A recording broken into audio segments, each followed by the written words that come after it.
ketibdi. Chiqindixonani ham yerni bir joyiga qurishgan. Qachon yetib boraman? Ishga shoshyapman. Atrofda hech kim yo'q. Endi mana shu yer chiqindixona bo'ldi.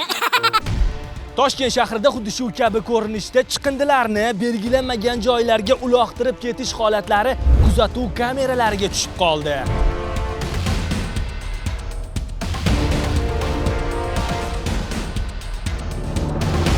Mazkur kuzatuv kameralari asosan fuqarolarimizdan kelib tushgan murojaatlar hamda hududiy inspektorlar tomonidan olib borilayotgan monitoring natijalariga ko'ra noqonuniy chiqindi tashlash holatlari ko'p kuzatilayotgan hududlarga o'rnatilmoqda. Kuzatuv kameralari orqali qayd etilgan barcha tasvirlar tegishli tartibda hududiy inspektorlarga yuboriladi. Qonunchilikka muvofiq chora ko'riladi. Kamera yo'q ekan, odamlar ham yo'q. deb o'ylab qochib ketayotgan 10 ga yaqin fuqarolar jarimaga tortildi.